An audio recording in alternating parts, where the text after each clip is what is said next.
We didn't start with much money or many endorsements. Our campaign was not hatched in the halls of Washington. It began in the backyards of Des Moines, in the living rooms of Concord, and the front porches of Charleston.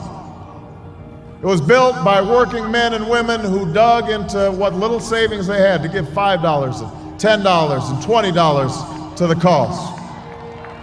It grew strength from the young people who rejected the myth of their generation's apathy, who left their homes and their families for jobs that offered little pay and less sleep.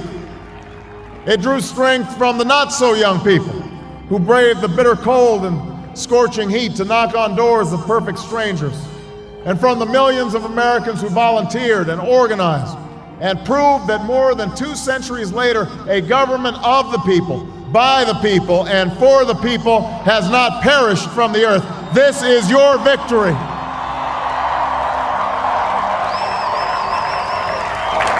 There are mothers and fathers who will lie awake after their children fall asleep and wonder how they'll make the mortgage, or pay their doctor's bills, or save enough for their child's college education.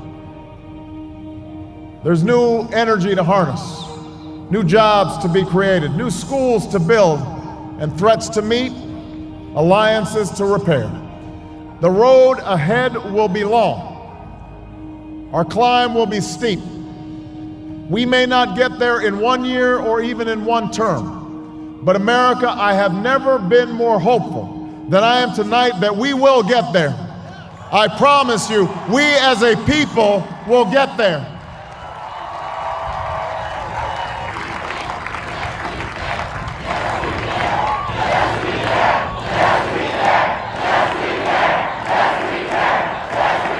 There will be setbacks and false starts. There are many who won't agree with every decision or policy I make as president. And we know the government can't solve every problem. But I will always be honest with you about the challenges we face. I will listen to you, especially when we disagree. And above all, I will ask you to join in the work of remaking this nation the only way it's been done in America for 221 years. Block by block, brick by brick, calloused hand by calloused hand. What began 21 months ago in the depths of winter cannot end on this autumn night. This victory alone is not the change we seek.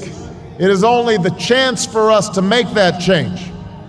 And that cannot happen if we go back to the way things were.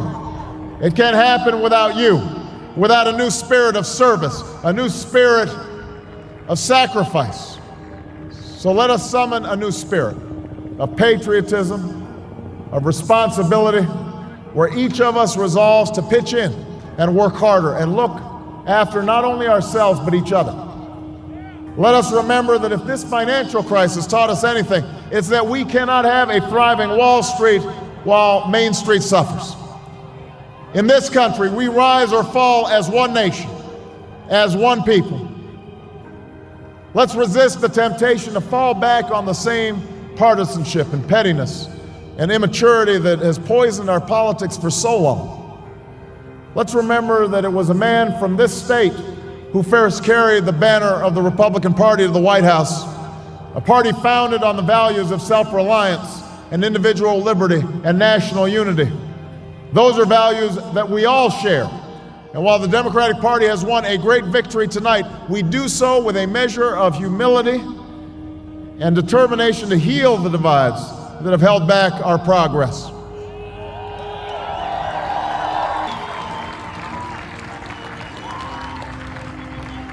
And all those watching tonight from beyond our shores, from parliaments and palaces, to those who are huddled around radios in the forgotten corners of the world, our stories are singular, but our destiny is shared.